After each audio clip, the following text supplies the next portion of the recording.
The morning sun cast long shadows across Jefferson Middle School as 12-year-old Marcus Thompson stepped off the yellow school bus. He adjusted the straps of his worn backpack, its fabric faded from years of use. The September air carried a crispness that hinted at the changing seasons, and Marcus took a deep breath before walking toward the brick building that had become his daily battlefield. Marcus was small for his age, with deep brown eyes that held a wisdom beyond his years. His clothes were clean but modest, hand-me-downs from church donations that his grandmother carefully selected each month.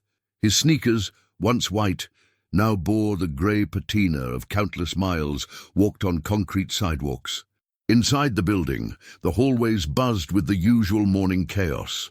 Students rushed past each other, lockers slammed shut, and laughter echoed off the linoleum floors. Marcus kept his head down, navigating through the crowd with practiced invisibility. His grandmother, Dorothy Thompson, had raised him since he was 3 years old. His mother had passed away from complications during childbirth, and his father had disappeared shortly after, leaving behind nothing but a name on a birth certificate. Dorothy worked 2 jobs to keep food on the table and a roof over their heads in their small apartment on the south side of Chicago. Marcus reached his locker and spun the combination lock with practiced fingers.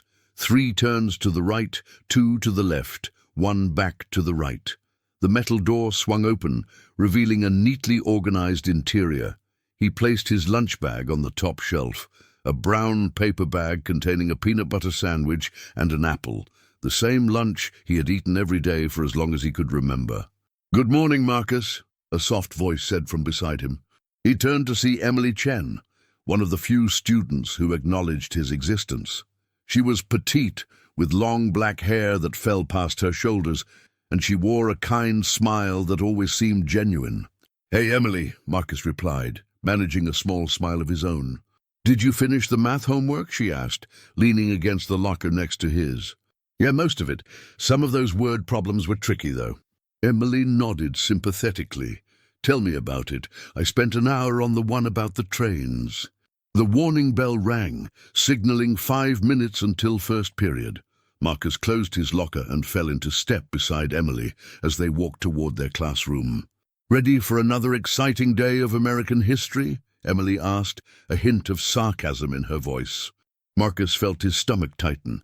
Mr. Harrison's class, the one place in the entire school where he dreaded being. "As long as Mr. Harrison doesn't call on me, I'll be fine," he said, though his voice lacked conviction. Emily gave him a concerned look. "He's been really hard on you lately. Have you told anyone?" Marcus shook his head. "Who would I tell? Besides, it's not that bad." But they both knew that wasn't entirely true. The classroom was already half full when they arrived. Marcus made his way to his desk near the back corner, the seat he had chosen specifically to avoid attention. He slid into the chair and pulled out his notebook and textbook, arranging them neatly on the surface. Mr. Gerald Harrison stood at the front of the room, writing something on the whiteboard in his aggressive, angular handwriting. He was a tall man in his mid-50s, with thinning grey hair and a permanent scowl etched into his features. His suit jacket always looked slightly rumpled, and his tie was perpetually askew. Harrison had been teaching at Jefferson Middle School for 23 years, and somewhere along the way, whatever passion he had once possessed for education had curdled into bitter resentment. He viewed his students not as young minds to be nurtured, but as obstacles to be managed until retirement. The final bell rang, and Harrison turned to face the class, his eyes scanning the room like a predator surveying prey. They landed on Marcus, and a cruel smile flickered across his lips. "Good morning, class," Harrison said, his voice flat and uninterested. "Today we'll be continuing our discussion of the Civil War. I trust you all completed the reading assignment?" A collective murmur of affirmation rippled through the room. "Excellent. Then let's see who actually paid attention." Harrison picked up his gradebook, running his finger down the list of names. "Thompson. Marcus Thompson." Marcus felt his heart drop into his stomach. "Yes, sir?" "Stand up when you address me, boy." Marcus pushed back his chair and rose to his feet, his legs feeling weak beneath him. "Yes, sir." Harrison leaned back against his desk, crossing his arms over his chest. "Tell me about the Battle of Gettysburg. What was its significance?" Marcus swallowed hard. He had done the reading, had stayed up late the night before, poring over the chapter while his grandmother worked her night shift at the hospital. "The Battle of Gettysburg was fought in July 1863, he began, his voice quiet but steady. "It was a turning point in the Civil War because the Confederate Army, led by General Robert E. Lee, was defeated by the Union forces. The battle lasted 3 days and resulted in heavy casualties on both sides. It's considered significant because it ended Lee's second invasion of the North and boosted morale for the Union." Harrison's expression remained unchanged, but something cold flickered in his eyes. "And you think that's an adequate answer?" Marcus faltered. I covered the main points from the reading, sir." "The main points," Harrison repeated, his voice dripping with contempt. He stood and walked slowly down the aisle between desks, his footsteps deliberate and menacing. "The main points." He stopped directly in front of Marcus's desk. "A trained monkey could regurgitate main points, Thompson. I asked for significance, for insight, for actual thought." Several students shifted uncomfortably in their seats. Emily kept her eyes fixed on her notebook, her jaw clenched. "Do you know what your problem is, Thompson?" Harrison continued, his voice rising. "You come in here day after day, taking up space, consuming resources and contributing absolutely nothing of value. You're like a ghost, invisible and useless." Marcus felt his face burn with humiliation. He wanted to respond, to defend himself, but the words caught in his throat like broken glass. "Sit down," Harrison said dismissively, turning away, "and try not to waste any more of my time with your mediocrity." Marcus sank back into his chair, his hands trembling beneath his desk. He could feel the eyes of his classmates on him, a mixture of pity and relief that they weren't the target. The rest of the class passed in a blur. Harrison continued his lecture, periodically calling on other students, but never with the same venom he reserved for Marcus. When the bell finally rang, Marcus gathered his things quickly, desperate to escape. "Thompson," Harrison's voice cut through the noise. "Stay after class. I need to speak with you." Marcus froze, his backpack half slung over one shoulder. Emily caught his eye as she walked past, her expression a mixture of concern and helplessness. He gave her a small nod, silently telling her it was okay, even though it wasn't. The other students filed out, their voices fading as they dispersed into the hallway. Marcus approached Harrison's desk, standing awkwardly while the teacher made a show of organizing papers. Finally, Harrison looked up, closed the door. Marcus walked to the door and pushed it shut, the click of the latch sounding unnaturally loud in the empty classroom. "Do you know why I keep you after class, Thompson?" "No, sir." Harrison leaned forward in his chair. "Because I'm trying to help you. I'm trying to prepare you for the real world. And in the real world, people like you—" He paused, letting the words hang in the air. "People like you don't get handed anything. You have to earn it. And frankly, based on what I've seen, you're not capable of earning much." Marcus felt a familiar numbness creeping into his chest, the same defense mechanism he had developed over months of this treatment. "I do my homework, sir. I study. I try my best."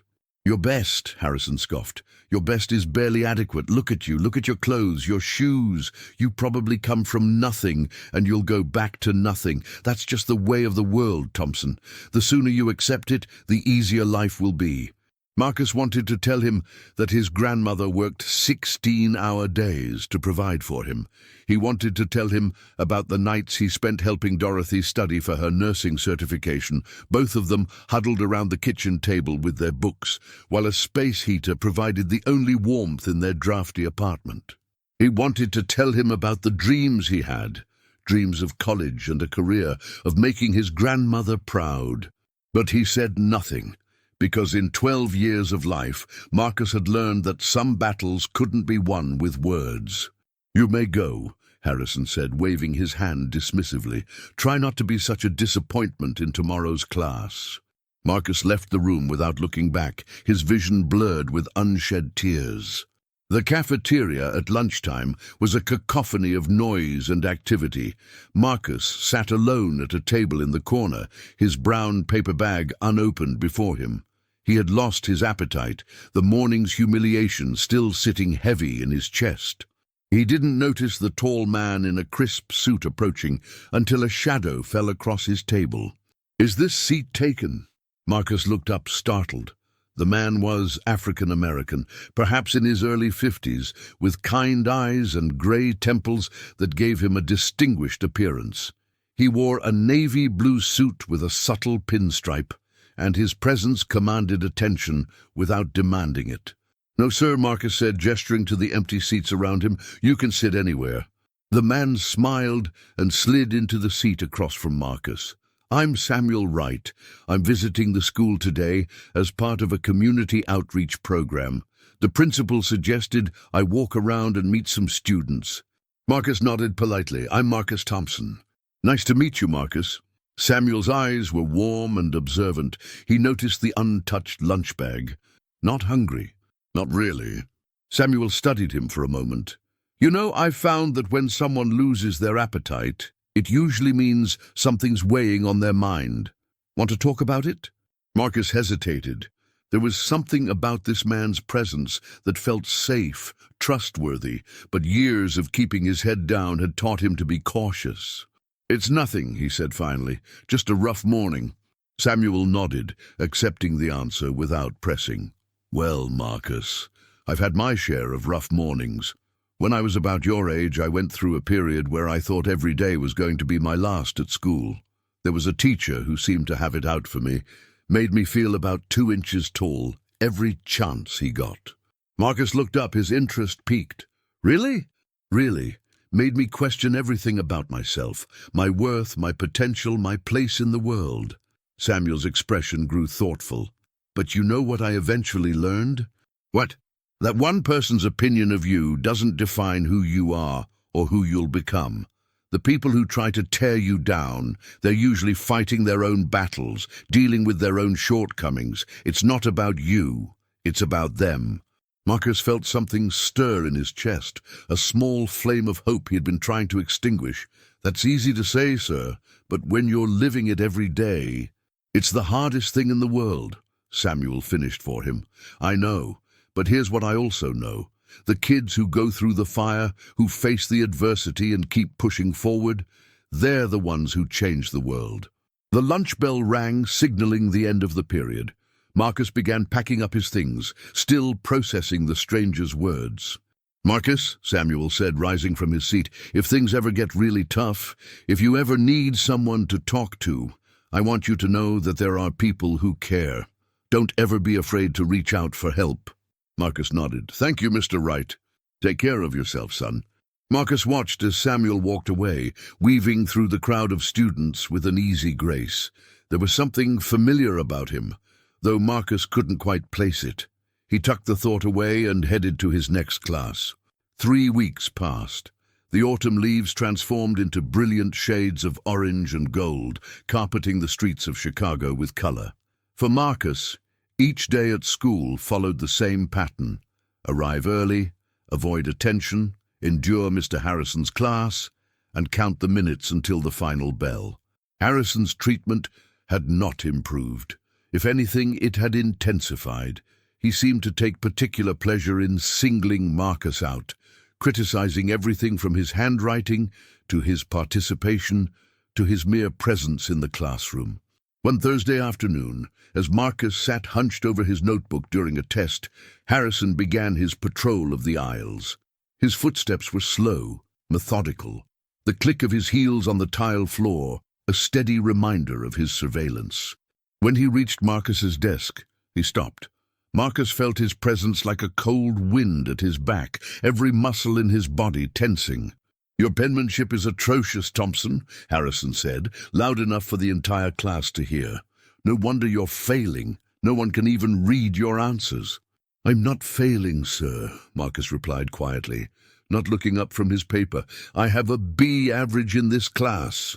Harrison's eyes narrowed. "Are you contradicting me?" "No, sir, I'm just stating a fact." The room went silent.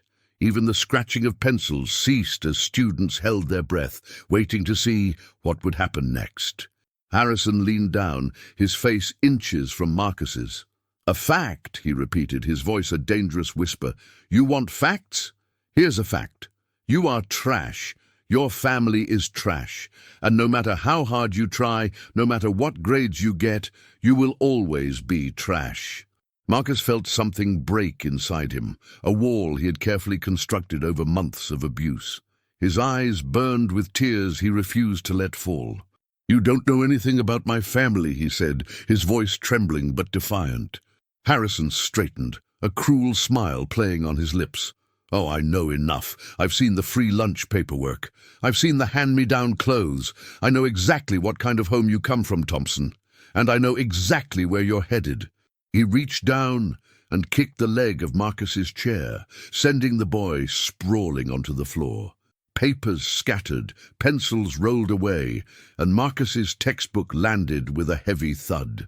"Clean up your mess," Harrison said, already walking back toward the front of the room, "and maybe learn some respect while you're down there." Marcus lay on the cold floor for a moment, his cheek pressed against the dirty tile. He could see the dust bunnies under the radiator, the scuff marks from countless shoes, the gum stuck beneath the desks. This was his view of the world, Harrison seemed to be saying. This was where he belonged. Slowly, he pushed himself up onto his hands and knees. His classmates watched in silence, their faces a mixture of shock and fear. Emily had tears streaming down her face, her hands pressed over her mouth. Marcus gathered his things methodically, placing each pencil back in his case, stacking his papers neatly, brushing off his textbook.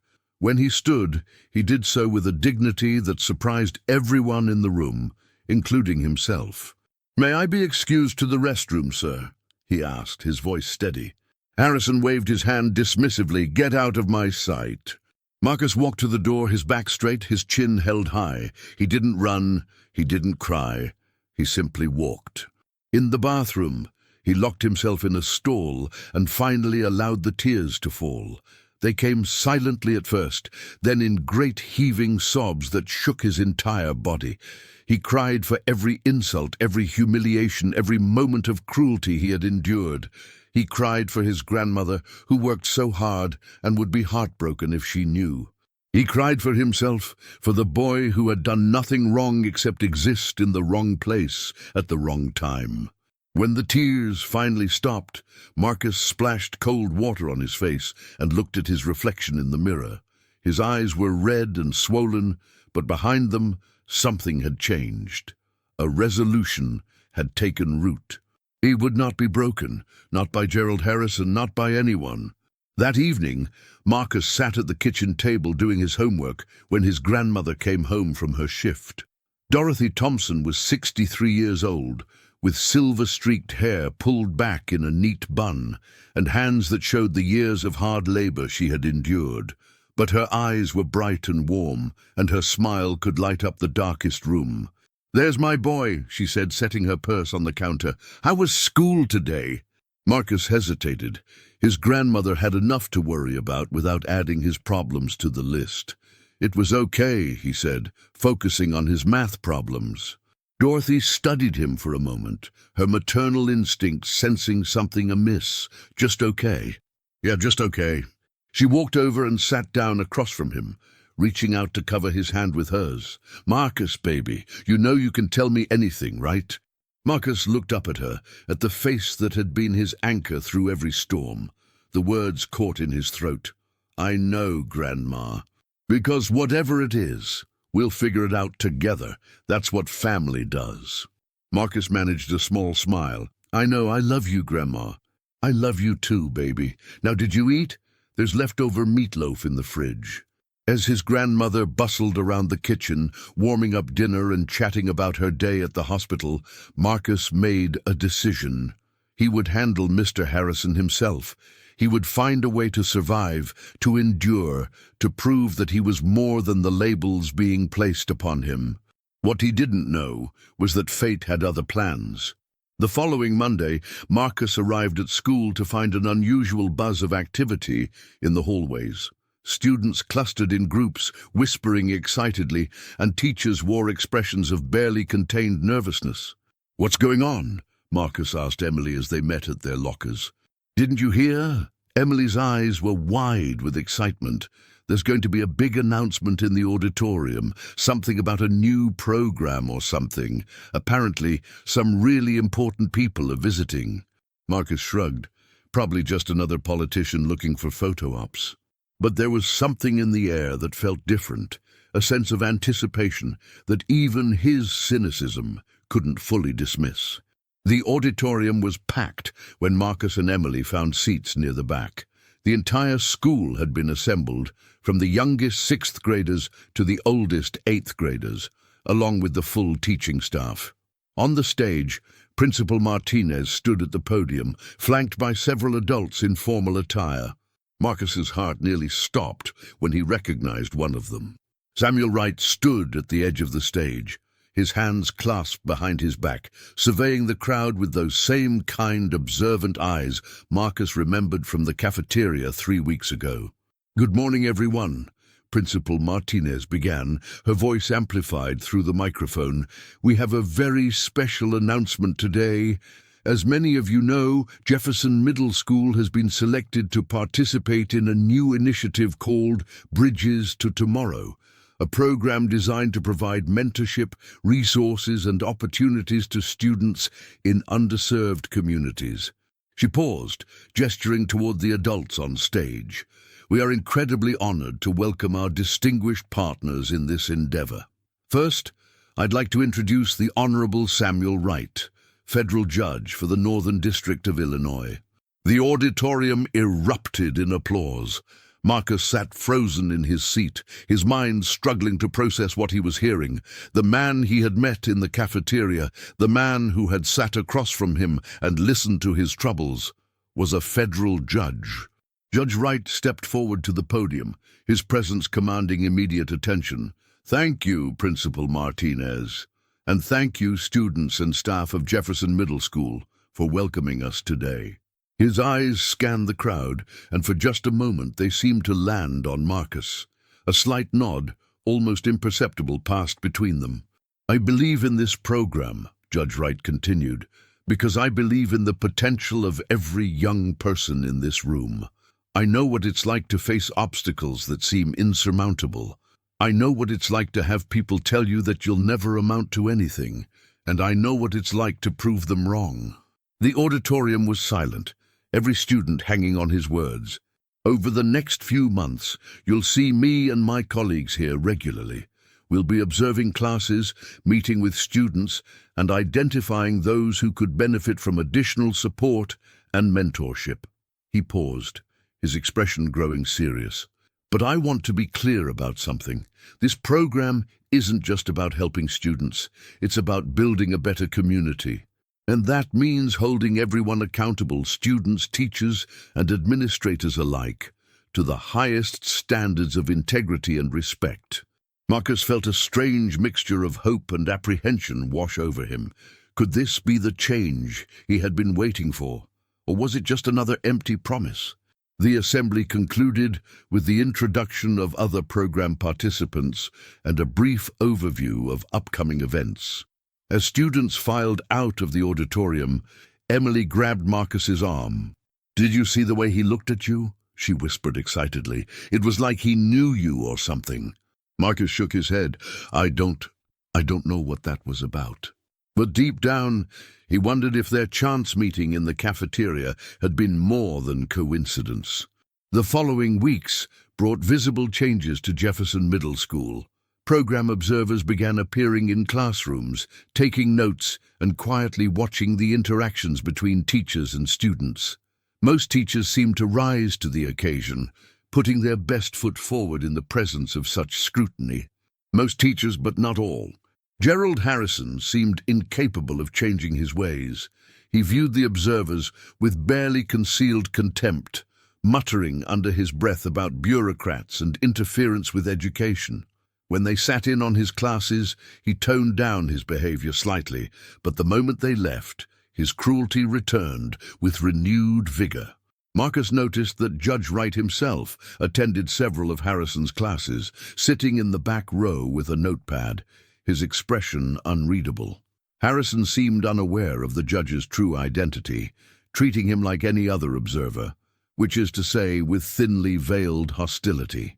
On one particularly memorable day, Harrison was in rare form. A student named David Martinez had asked a question about the reading, and Harrison had responded with a tirade about laziness and stupidity that left the boy near tears. "If you can't be bothered to do the basic work," Harrison had said, "perhaps you don't belong in this classroom. Perhaps you don't belong in this school at all." Marcus watched Judge Wright's face during this exchange.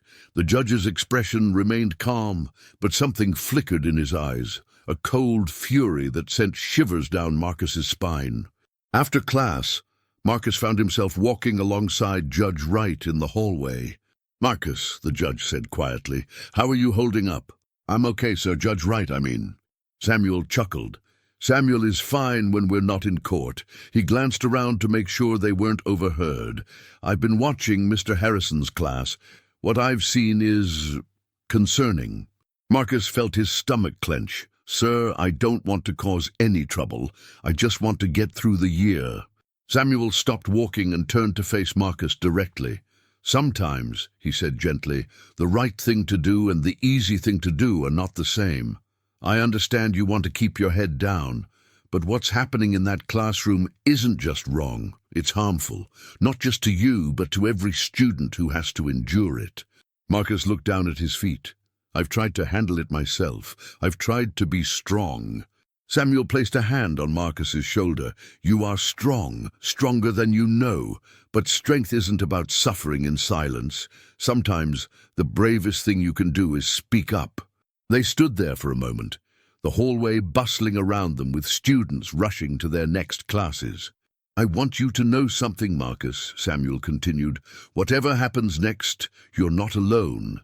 There are people who see you, who believe in you, and we're not going to let anyone treat you like you're worthless, because you're not even close." Marcus looked up, meeting Samuel's eyes. For the first time in months, he felt a glimmer of genuine hope. "Thank you, sir." "Now get to class," Samuel said, his stern expression softened by a warm smile, "and keep your head up." That evening, Marcus's grandmother received an unexpected phone call. She listened intently, her expression shifting from confusion to surprise to something that looked almost like joy. "Marcus," she called out after hanging up, "can you come here for a minute?" Marcus emerged from his room, his homework in hand. "What's up, Grandma?" Dorothy sat down at the kitchen table, patting the seat beside her. "Sit down, baby. There's something I need to tell you." Marcus sat, a knot of anxiety forming in his stomach. "Am I in trouble?" "No, honey, no, not at all." Dorothy took a deep breath. "Do you remember a man named Samuel Wright?" Marcus's eyes widened. "The judge? From the school program?" "That's the one." Dorothy smiled, but there was a nervousness in her expression. "Baby, this is going to sound strange, but I need you to hear me out." "Okay." "Samuel Wright and I knew each other a long time ago, before you were born even. We were very close." Dorothy's eyes grew distant, lost in memories. "We dated when I was young, before I met your grandfather. Life took us in different directions and we lost touch. But last month, when he started the program at your school, he recognized me from the parent contact information." Marcus sat in stunned silence, trying to process what he was hearing. "So you two know each other? Like you have a history?" "More than that, baby." Dorothy reached out and took Marcus's hand. "Over the past few weeks we've been talking, getting to know each other again. And, well," she paused, searching for the right words. "Samuel has asked me to marry him, and I said yes." Marcus felt the world tilt beneath him. "What? But Grandma, you barely know him. I mean, you knew him, but that was a long time ago. And isn't this really fast? And what about—" "Slow down, honey," Dorothy said, squeezing his hand. I know this is a lot to take in, and you're right, it is fast. But when you get to my age, you realize that life is short. Samuel is a good man, a wonderful man, and he cares about you already, Marcus, more than you might realize." Marcus's mind raced. "So the judge, he's going to be your stepfather," Dorothy finished. "If that's something you can accept." Marcus sat back in his chair, overwhelmed. The man who had comforted him in the cafeteria, who had watched Mr. Harrison's abuse from the back of the classroom, who had promised he wasn't alone, was about to become his stepfather. "I don't know what to say, Grandma." "You don't have to say anything right now." Dorothy stood and kissed the top of his head. "Just take some time to think about it. Samuel wants to meet with you, properly this time. He wants to get to know you, not as a judge or a mentor, but as someone who wants to be part of our family." Marcus nodded slowly. "Okay, I'll think about it." That night, Marcus lay in bed, staring at the ceiling, his thoughts a tangled mess of confusion and hope. The same man who had witnessed his humiliation at the hands of Mr. Harrison was about to become a permanent fixture in his life. Part of him felt exposed, vulnerable, but another part, a part he had kept buried for so long, felt something he hadn't felt in months. Safe. The following Saturday, Samuel came to their apartment for dinner. He arrived promptly at 6, carrying a bouquet of flowers for Dorothy and a wrapped package for Marcus. The apartment had never looked cleaner. Dorothy had spent the entire day scrubbing, organizing, and cooking, despite Marcus's protests that she should rest. She wore her nicest dress, a deep purple number she usually saved for church, and her smile seemed to light up the entire room. "Welcome, welcome," she said, ushering Samuel inside. "I hope you found the place okay."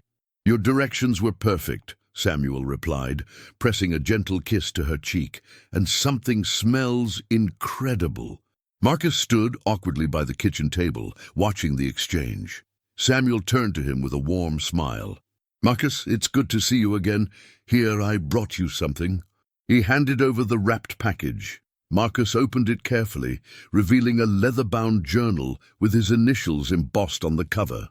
"I noticed you take a lot of notes in class," Samuel explained. "Thought you might appreciate something a bit nicer to write in."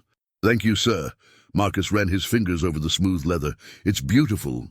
And please call me Samuel, or Sam. Sir makes me feel like I'm at work." Dinner was surprisingly comfortable. Dorothy had prepared her famous pot roast with all the trimmings, and the conversation flowed easily between discussions of Samuel's work, Dorothy's nursing career, and Marcus's school experiences. As the evening wore on, Marcus found himself opening up in ways he hadn't expected. He told Samuel about his love of history, his dream of going to college, his hopes of becoming a teacher himself someday. "A teacher?" Samuel asked, his eyebrows rising. "That's a noble profession. What draws you to it?" Marcus thought for a moment. "I guess I want to be the kind of teacher I wish I had, someone who actually cares about students, who sees them as people and not just names on a list." Samuel's expression grew thoughtful. "You know, Marcus, I think you'd be an excellent teacher. You have the heart for it, and the intelligence. Don't let anyone ever tell you otherwise." Marcus looked down at his plate, suddenly self-conscious. "Some people have told me otherwise." A heavy silence fell over the table. Dorothy's eyes glistened with unshed tears. Samuel reached across and placed his hand on Marcus's arm. "I know," he said quietly. "I've seen it, and I want you to know that I'm going to do everything in my power to make sure it never happens again." Marcus looked up, meeting Samuel's steady gaze. "What do you mean?" "I mean that what's been happening in Mr. Harrison's class is unacceptable. It's abusive, it's unprofessional, and it's going to stop." Samuel's voice was calm, but carried an unmistakable weight of authority. "I've been documenting everything I've observed, and the school board is going to hear about it." Marcus felt a wave of fear wash over him. "But if Mr. Harrison finds out I'm connected to you, he'll make my life even worse." Samuel shook his head. "That's exactly why this has to be handled carefully. Harrison isn't going to know about our relationship until after the investigation is complete. By that point, he won't be in a position to harm anyone." Dorothy reached over and took Marcus's hand. "We're a family now, baby, and family protects each other." For the first time in as long as he could remember, Marcus allowed himself to believe that things might actually get better. Over the next 2 weeks, life continued as normal on the surface. Marcus went to school, attended Mr. Harrison's class, and endured the daily indignities with a new sense of purpose. He knew that every insult, every cruel remark, every act of humiliation was being observed and documented. Samuel visited the school regularly, always maintaining a professional distance from Marcus. They didn't speak in the hallways, didn't acknowledge each other in the cafeteria. But sometimes, when Marcus caught Samuel's eye across a crowded room, he would see a small nod of reassurance, a silent reminder that he wasn't alone. The wedding took place on a crisp November Saturday, a small ceremony at the courthouse with only close family and friends in attendance. Marcus stood beside Dorothy as she exchanged vows with Samuel, his heart swelling with a complicated mixture of emotions. Afterward, they had a modest reception at a local restaurant. Marcus found himself seated between Emily, whom Dorothy had insisted he invite, and an elderly woman who introduced herself as Samuel's Aunt Rosa. "So you're the young man Samuel keeps talking about," Aunt Rosa said, her eyes twinkling behind thick glasses. "He says you're brilliant." "Absolutely brilliant." Marcus felt his face flush. "I don't know about that." "Don't be modest," Rosa replied, patting his hand. "My nephew is an excellent judge of character, no pun intended." Emily giggled beside him. Marcus rolled his eyes but couldn't suppress a smile. As the evening wound down, Samuel pulled Marcus aside. "We need to talk," he said, his expression serious but not unkind. "Tomorrow, something is going to happen at school. I want you to be prepared." Marcus felt his stomach clench. "What's happening?" "The school board has completed its investigation. Tomorrow morning, Mr. Harrison is going to be called into a meeting. Based on the evidence we've gathered, including testimony from multiple students and staff, he's going to be placed on immediate administrative leave, pending further review." Marcus stared at him, hardly daring to believe it. "Are you serious?" "Completely serious." Samuel placed a hand on Marcus's shoulder. "I know this doesn't erase what you've experienced, but it's a start, and I want you to know that you played a part in this. Your resilience, your dignity in the face of abuse, gave us the time we needed to build a case." "I didn't do anything," Marcus protested. "I just tried to survive." "That's exactly what you did, and sometimes surviving is the bravest thing a person can do." The following morning, Marcus arrived at school with a knot of anticipation in his stomach. The hallways were quiet, unusually so, and he noticed teachers huddled in small groups, speaking in hushed voices. When he reached Mr. Harrison's classroom, he found the door closed and a substitute teacher waiting outside. "Mr. Harrison won't be joining us today," the substitute announced as students gathered. "Please take your seats. I'll be covering for the foreseeable future." Marcus slid into his usual desk, his heart pounding. It was real. It was actually happening. Across the room, Emily caught his eye and gave him a questioning look. Marcus shrugged, feigning ignorance, but inside, a weight he had carried for months was beginning to lift. The news spread through the school like wildfire. By lunchtime, everyone was talking about Mr. Harrison's sudden absence. Rumors ranged from a health emergency to a scandal involving misuse of school funds. No one seemed to know the truth, and Marcus intended to keep it that way. As days turned into weeks, the investigation continued. Marcus was called into the principal's office to give a formal statement about his experiences in Mr. Harrison's class. He told them everything, every insult, every kick, every moment of cruelty. When he finished, Principal Martinez sat back in her chair, her expression a mixture of horror and shame.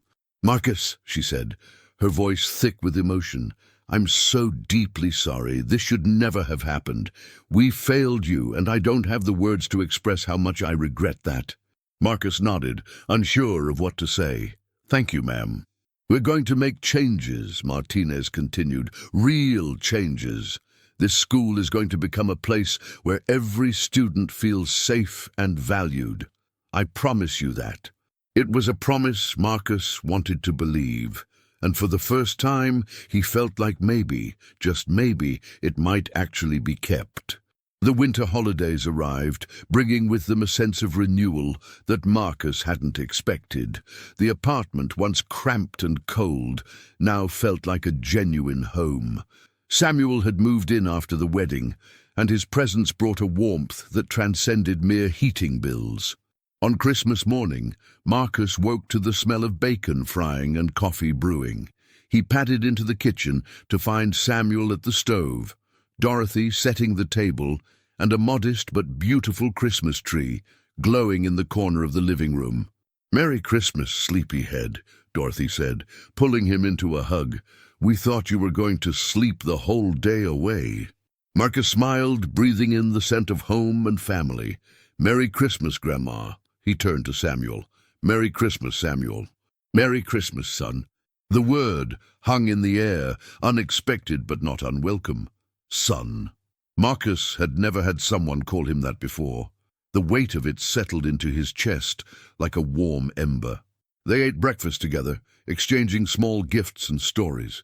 Samuel told them about his childhood Christmases in Alabama. Dorothy shared memories of Marcus's mother, and Marcus found himself laughing more than he had in years. After breakfast, Samuel asked Marcus to join him in the living room. "I have something for you," he said, pulling a large envelope from behind the couch. "It's not wrapped. I hope that's okay." Marcus took the envelope, his curiosity piqued. He opened it carefully, pulling out a sheaf of official-looking documents. "What is this?" he asked, scanning the papers. Samuel leaned forward. "Marcus, I've been thinking about this for a while, and I discussed it with your grandmother. If you're willing, and only if you're willing, I would like to formally adopt you." Marcus looked up, his eyes wide. "Adopt me? Make it official. Make you my son, not just in word, but in law." Samuel's expression was earnest, almost vulnerable. "I know I can never replace the family you've lost. I'm not trying to do that. But I want to give you every opportunity, every advantage I can. And I want the world to know that you belong to us, and we belong to you." Marcus looked down at the papers, his vision blurring with tears. He thought about his mother, whom he had never known. He thought about his father, who had chosen to leave. He thought about his grandmother, who had sacrificed everything to give him a chance. And he thought about Samuel, the stranger who had become a friend, then a stepfather, and now wanted to become something more. "Yes," Marcus said, his voice thick with emotion. "Yes, I would like that." Dorothy burst into tears, pulling them both into a group hug that seemed to last forever. When they finally pulled apart, Samuel's eyes were glistening too. "It's going to take some time to process everything," Samuel said, clearing his throat. "But by this time next year, it should be official. Marcus Wright has a nice ring to it." Marcus Wright. The name felt foreign on his tongue, but not wrong. It felt like the beginning of something new. The new year brought new challenges and new opportunities. Marcus returned to school with a renewed sense of purpose. The substitute teacher who had been covering for Mr. Harrison was eventually replaced by a young woman named Ms. Peterson, who seemed to genuinely care about her students. Marcus found himself thriving in her classroom in ways he never had before. He participated in discussions, volunteered for projects, and even started helping other students who were struggling with the material. One day after class, Miss Peterson asked him to stay behind. "Marcus," she said, perching on the edge of her desk, "I wanted to talk to you about something. Have you ever considered applying for the Advanced History program at Lincoln High School?" Marcus blinked in surprise. "The advanced program? That's for gifted students." Miss Peterson smiled. "Exactly. And I think you'd be a perfect fit. You have an incredible analytical mind, a passion for the subject, and a maturity that's rare in students your age. I'd be happy to write you a recommendation." Marcus felt a warmth spread through his chest. "I don't know what to say." "Say yes." Ms. Peterson handed him a brochure. "Applications are due at the end of the month. Think about it." That evening, Marcus showed Samuel and Dorothy the brochure. They sat together on the couch, passing it back and forth, their faces glowing with pride. "The Advanced History program," Samuel said, nodding approvingly. "That's one of the best in the state. A lot of those students go on to Ivy League colleges." "Do you think I could get in?" Marcus asked, a hint of doubt creeping into his voice. Samuel looked at him seriously. "I think you can do anything you set your mind to. The question isn't whether you can get in. The question is whether you want to." Marcus thought about Mr. Harrison, about all the times he had been told he was worthless, trash, destined for failure. He thought about the boy who had lain on the classroom floor, gathering his scattered papers with trembling hands. And he thought about who he wanted to become. "I want to," he said firmly. "I want to try." Dorothy squeezed his hand. "Then we'll help you every step of the way." The application process was grueling. There were essays to write, transcripts to gather, and interviews to prepare for. Samuel spent hours helping Marcus practice his responses, asking tough questions and offering constructive feedback. "Why do you want to study history?" Samuel asked during one of their practice sessions. Marcus thought for a moment. "Because history isn't just about the past. It's about understanding where we come from so we can figure out where we're going. It's about learning from mistakes so we don't repeat them. And it's about finding the stories of ordinary people who did extraordinary things, even when no one was watching." Samuel nodded slowly, a smile spreading across his face. "That's a very good answer." The interview was held at Lincoln High School on a cold February morning. Marcus wore his best clothes, a suit Samuel had bought him specifically for the occasion, and tried not to let his nerves show. The panel consisted of 3 teachers and a school administrator, all of whom asked probing questions about his academic interests, his goals, and his personal experiences. "We noticed that there's a gap in your academic history," one of the panelists said, consulting her notes. "Your grades from last year were excellent, but there seems to have been some disciplinary issues in Mr. Harrison's class." Marcus felt his heart rate spike. He had known this question might come, had prepared for it, but it still felt like a punch to the gut. "Those weren't disciplinary issues on my part, sir," he said carefully. "There was a situation with my former teacher that resulted in an investigation. I'd rather not go into details, but I can assure you that my commitment to my education has never wavered." The panelists exchanged glances.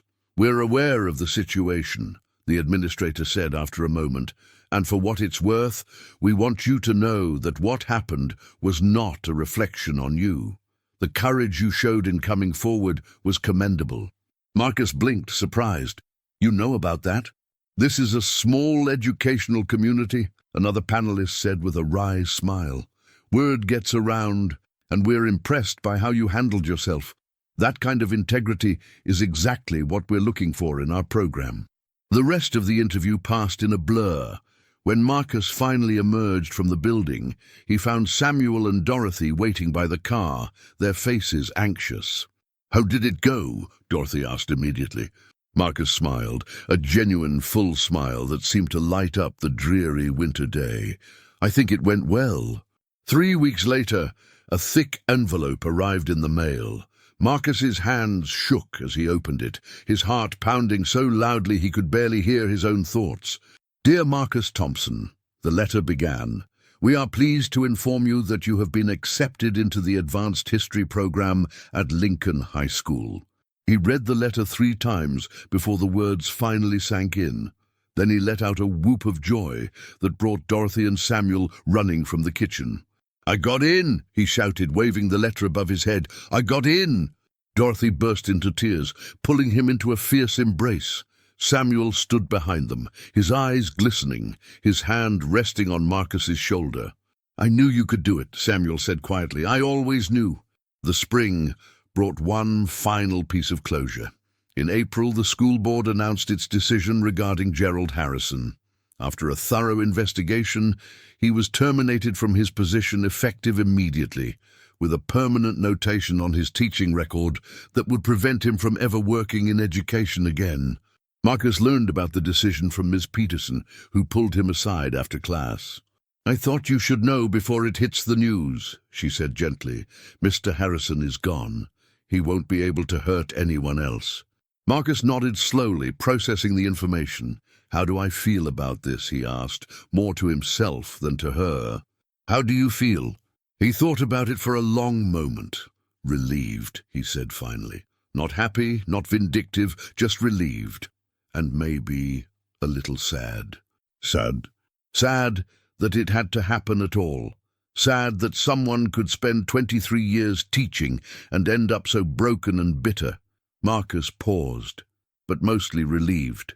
For myself, and for all the students who won't have to go through what I went through. Miss Peterson placed a hand on his arm. "That's a very mature perspective, Marcus. You should be proud of the person you're becoming."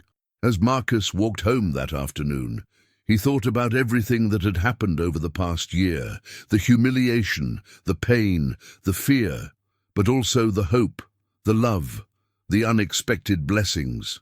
He thought about his grandmother, who had given everything to raise him right. He thought about Samuel, who had seen something worth saving in a lonely boy eating lunch alone in a cafeteria. He thought about Emily, whose quiet friendship had been a lifeline in his darkest moments. And he thought about himself, not the trash Mr. Harrison had called him, but the young man who had survived, who had grown, who had learned that adversity could be a crucible for strength. When he arrived home, Samuel was waiting on the front steps, 2 cups of hot chocolate in hand. "I heard the news," Samuel said, handing Marcus a cup. "How are you doing?" Marcus sat down beside him, wrapping his hands around the warm mug. "I'm okay," he said. "Actually, I'm better than okay." "Good." Samuel took a sip of his hot chocolate. "Because I have something to tell you. Remember those adoption papers?" Marcus's heart leapt. "Did they go through?"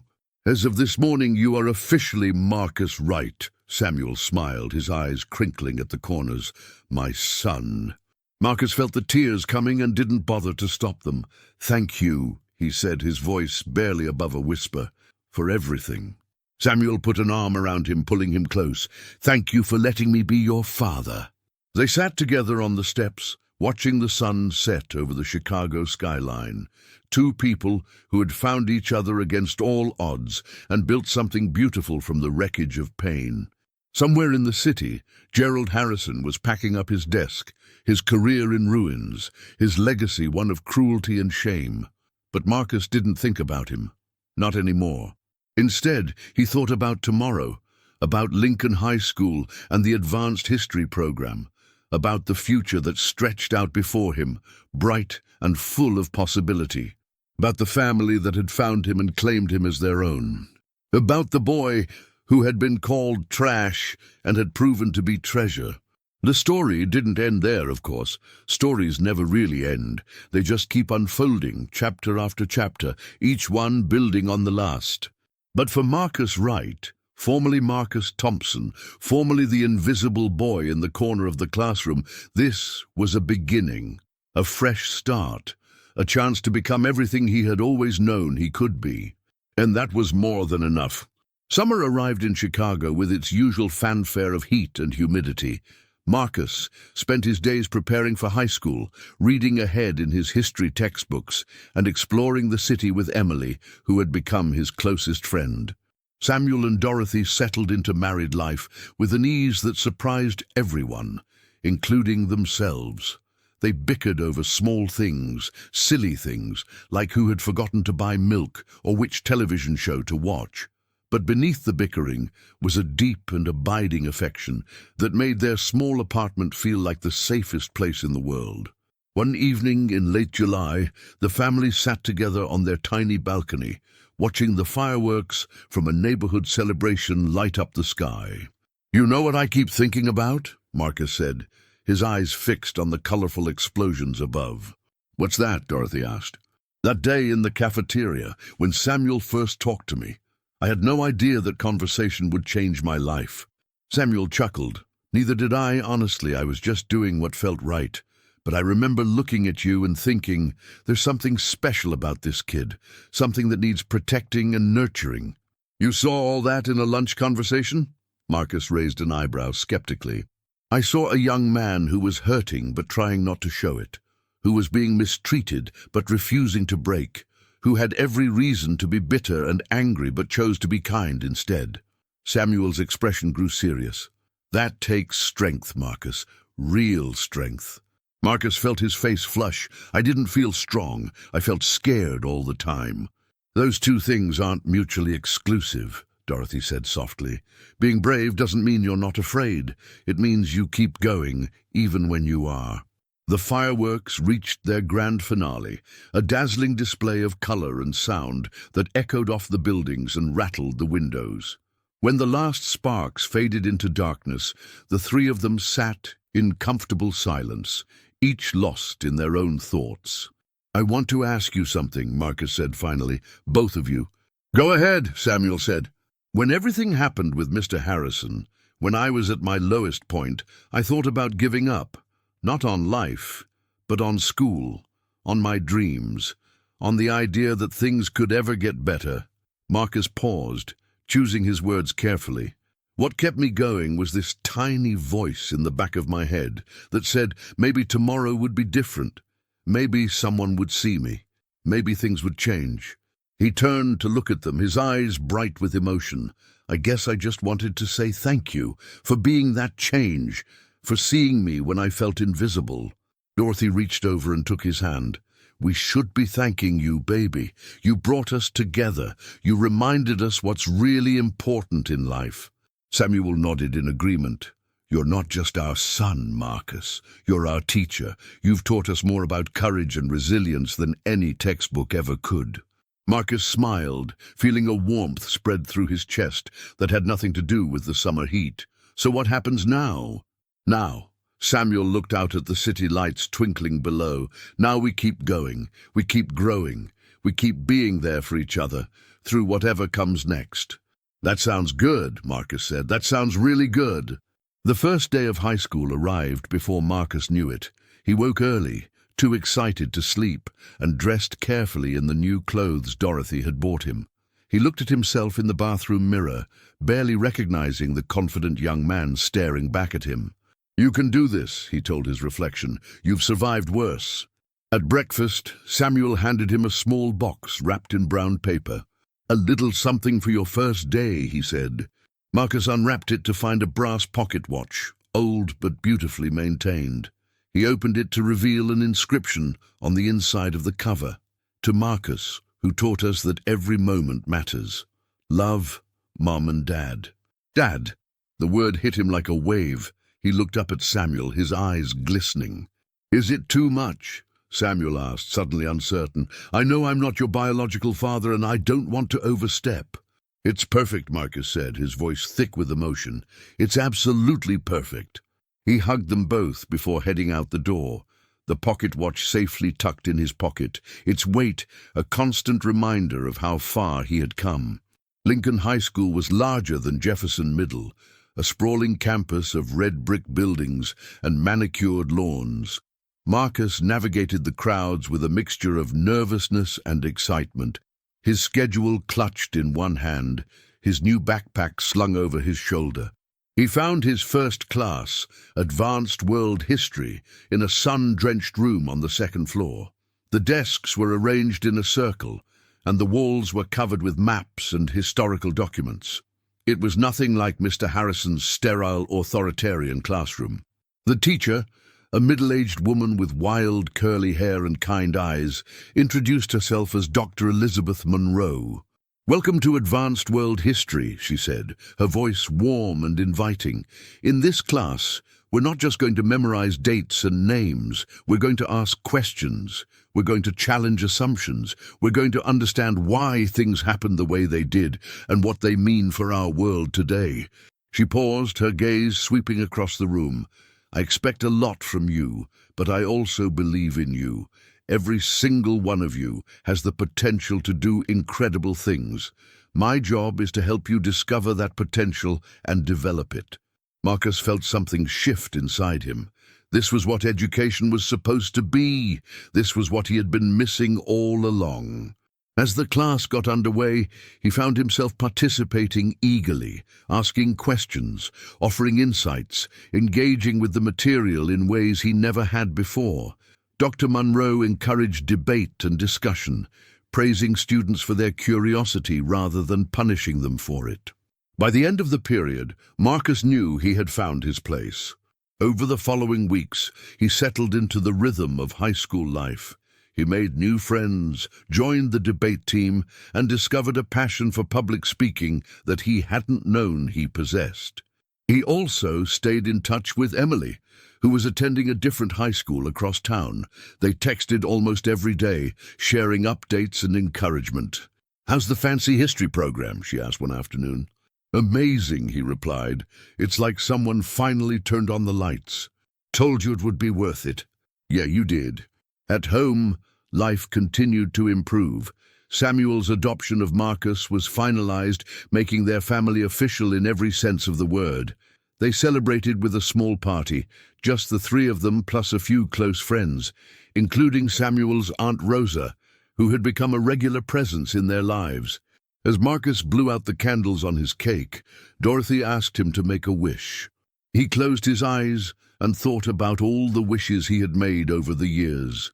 Wishes for his mother to come back, wishes for his father to appear, wishes for Mr. Harrison to leave him alone, wishes for a family who would love him unconditionally. Then he opened his eyes and smiled. "I don't need to wish for anything," he said. "I already have everything I could ever want." Dorothy's eyes filled with tears. Samuel pulled him into a hug that seemed to last forever. One evening in late October, Samuel asked Marcus to join him for a walk. The autumn air was crisp, the leaves crunching underfoot as they made their way through a nearby park. "I wanted to talk to you about something," Samuel said after they had walked in comfortable silence for a while. "Is everything okay?" Marcus asked, a hint of worry creeping into his voice. "Everything's fine. Better than fine, actually." Samuel stopped and turned to face Marcus. "I've been thinking about my legacy, what I want to leave behind when I'm gone." "That's a little morbid." Samuel chuckled. "Maybe. But it's also practical. I'm not as young as I used to be, and I want to make sure that the things I care about continue after I'm gone." He reached into his pocket and pulled out a folded piece of paper. "This is a draft of a proposal I'm presenting to the City Council next month. It's for a new program, a legal aid initiative specifically designed to help young people who are facing discrimination or abuse in educational settings." Marcus took the paper and scanned it quickly. Legal aid for students. Exactly. When we were going through everything with Harrison, I realized how difficult it would have been for you to fight back without resources and support. Most kids in your situation don't have a federal judge as a stepfather. They don't have anyone to advocate for them. "So you want to be that advocate," Marcus said slowly, the pieces clicking into place. "I want to create a system that provides that advocacy. Lawyers, social workers, counselors, all dedicated to protecting students and holding abusive educators accountable." Marcus looked at the proposal again, his mind racing with possibilities. This could help a lot of people. "That's the idea," Samuel's expression was earnest, "and I want you to be involved. Not now, obviously, you're still in school, but someday, if you're interested. You want me to work with you on this? More than that, I want this to be our project, something we build together." Samuel placed a hand on Marcus's shoulder. "You have a unique perspective, Marcus. You know what it's like to be on the receiving end of that abuse. Your voice could make a real difference." Marcus felt a weight settle onto his shoulders, but it wasn't a burden. It was a purpose. "Yes," he said finally, "I want to be part of this." Samuel's face broke into a broad smile. "I was hoping you'd say that." They continued their walk, but the conversation had shifted. Now they talked about the future, about possibilities, about the kind of world they wanted to create. For Marcus, it felt like another door opening, another chapter beginning. The months flew by in a blur of classes, activities, and family dinners. Marcus excelled in his studies, consistently ranking at the top of his class. His teachers praised his analytical skills and his willingness to engage with challenging material. But more important than the grades was the person he was becoming. He no longer carried himself like someone expecting a blow. He stood tall, spoke clearly, and looked people in the eye. The scared, invisible boy from Mr. Harrison's classroom was gone. In his place stood a young man who knew his worth and wasn't afraid to claim it. On a snowy evening in December, Marcus sat in the living room working on a research paper while Dorothy and Samuel decorated the Christmas tree. The apartment was warm and filled with the scent of pine needles and cinnamon. "Hey," Samuel called out, holding up a tangled string of lights. "Little help here?" Marcus set aside his laptop and joined him, carefully working out the knots, while Samuel held the lights steady. "You know," Samuel said as they worked, "I was talking to some colleagues today about the legal aid initiative. They're excited about it. One of them even mentioned the possibility of expanding it statewide if the pilot program goes well." "That's incredible," Marcus said. "When does the pilot start?" "Next fall, if everything goes according to plan. We're still working out the details, but it's coming together." Marcus finished untangling the last knot and handed the lights to Dorothy, who began wrapping them around the tree. He watched his grandmother and stepfather work together, their movements synchronized with the ease of long familiarity. "I've been thinking," Marcus said slowly, "about what I want to study in college." "Oh," Samuel looked at him with interest.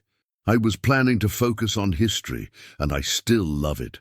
But I've been doing some research, and I think I might want to double major, history and pre-law." Samuel's eyebrows rose. "Pre-law?" Marcus nodded. "I want to help people, really help them, not just study about people who helped in the past. And after everything that happened, after seeing what you do," he paused, searching for the right words, "I think the law might be the best way for me to do that."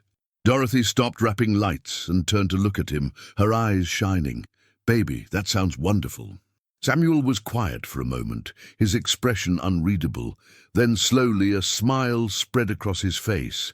"You know," he said, "I've been waiting for you to figure that out." "You knew?" "Let's just say I had a feeling." Samuel walked over and put an arm around Marcus's shoulders. "You have a strong sense of justice, Marcus. You always have.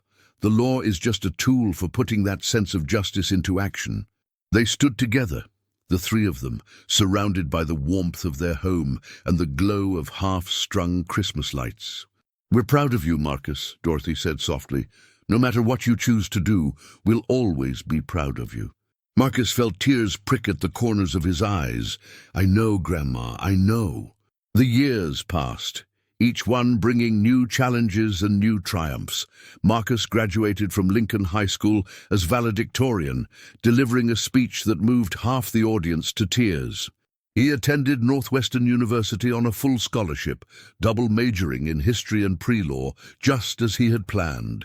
He excelled in his classes, made lifelong friends, and never forgot where he came from. During his junior year, the Thompson Wright Legal Aid Initiative, named in honor of both Dorothy and Samuel, officially launched. Marcus spent his summers interning with the program, working alongside lawyers and social workers to help students who were facing the same struggles he had once endured. He heard stories that broke his heart, stories of children being belittled, humiliated, and abused by the very people who were supposed to protect them. But he also saw stories of hope, of young people who found their voices, who fought back against injustice, who discovered that they were worth more than they had been told. For Marcus, every success was personal. Every child they helped was a reminder of the scared boy he had once been. And every case they won was a small victory against the Gerald Harrisons of the world. After graduating from Northwestern, Marcus attended Yale Law School, where he specialized in civil rights and education law. He graduated near the top of his class and returned to Chicago to join the Thompson Wright Initiative as a full-time attorney. On his first day in the office, Samuel met him at the door with a cup of coffee and a knowing smile. "Welcome to the team," he said, handing Marcus the mug. Marcus looked around the bustling office, at the lawyers and social workers and interns, all working together to make a difference. "It's good to be here," he said. "It's really good to be here." Years later, when Marcus himself was a federal judge, people would ask him about his journey. How had he gone from poverty and abuse to the highest echelons of the legal profession? He always told them the same story, about a grandmother who never stopped believing in him, about a stranger in a cafeteria who became a father, about a cruel teacher who tried to break him and failed. But mostly he told them about hope. Hope is a powerful thing, he would say. It can carry you through the darkest times and lead you to places you never imagined. But hope isn't passive. It's not just waiting for things to get better. It's believing that they can get better and then working to make it happen. He would pause then, his eyes distant, remembering the boy who had lain on a dirty classroom floor, surrounded by scattered papers and broken dreams. "I was called trash once," he would continue, "by someone who should have known better, and for a long time I believed him. I thought that was all I would ever be. But I was wrong, and so was he. We are not defined by the worst things people say about us. We are defined by how we respond to those words, by whether we let them destroy us or use them as fuel to become something greater. I chose to become something greater, and so can you." And then he would smile, the same smile that had lit up his grandmother's small apartment all those years ago. Because every one of us is capable of extraordinary things, we just have to believe it. And then we have to do the work to make it real. That was Marcus Wright's story. The boy who was called trash and became a treasure. The victim who became an advocate. The student who became a teacher, a lawyer, a judge. But more than any of those titles, he was a son, a grandson, a friend. He was loved. And in the end, that made all the difference. Dorothy lived to see Marcus appointed to the federal bench, though she was confined to a wheelchair by then. Samuel wheeled her into the courtroom on the day of his swearing in, and when the ceremony was complete, Marcus walked over to them first, before any of the dignitaries or well-wishers. "We did it, Grandma," he whispered, kneeling beside her chair. "You did it, baby," she replied, her voice weak but full of pride. "We just loved you. The rest was all you." Marcus kissed her forehead, not caring who was watching. "Thank you for everything." Dorothy reached up and touched his face with trembling fingers. "Your mama would be so proud," she said, "and wherever she is, I know she's looking down on you right now with the biggest smile on her face." Marcus felt tears streaming down his cheeks, but he didn't wipe them away. Some tears were worth shedding. Samuel stood behind Dorothy, his hand resting on her shoulder. He caught Marcus's eye and gave a small nod, the same nod he had given all those years ago in the school auditorium. "I love you," Marcus mouthed. "I love you too, son," Samuel mouthed back. Dorothy passed away peacefully in her sleep 6 months later, surrounded by her family. Marcus delivered the eulogy, speaking of her strength, her sacrifice, her unwavering love. "She taught me that family isn't just about blood," he said, his voice steady despite the tears. "It's about choice. It's about showing up day after day, even when it's hard, especially when it's hard. My grandmother chose to raise me when she didn't have to. She chose to love me when the world told her I wasn't worth it, and in doing so, she gave me the greatest gift anyone could ever receive. She gave me a chance." The church was full of people who had been touched by Dorothy's life, nurses she had trained, patients she had cared for, neighbors who had borrowed cups of sugar and returned them with homemade cookies. And at the front of the congregation, a federal judge wept for the grandmother who had believed in him when no one else would. Life went on, as it always does. Marcus continued his work on the bench, his rulings consistently reflecting the values of fairness and compassion that Dorothy and Samuel had instilled in him. He mentored young lawyers, spoke at schools, and expanded the Thompson Wright Initiative until it operated in all 50 states. Thousands of students were helped by the program, each one a living testament to the difference one person could make. And every day, before he put on his robe and entered the courtroom, Marcus would open his pocket watch and read the inscription inside. "To Marcus, who taught us that every moment matters." He would smile, remembering the boy he had been and honoring the man he had become. Then he would close the watch, take a deep breath, and go to work. Because there were still battles to be fought, still injustices to be righted, still children who needed someone to believe in them. And Marcus Wright, son of Dorothy Thompson and Samuel Wright, would be there for them, just as others had been there for him. This was his legacy, not the degrees or the titles or the accolades. The legacy was the love, the hope, the unwavering belief that everyone deserves a chance to become who they were meant to be.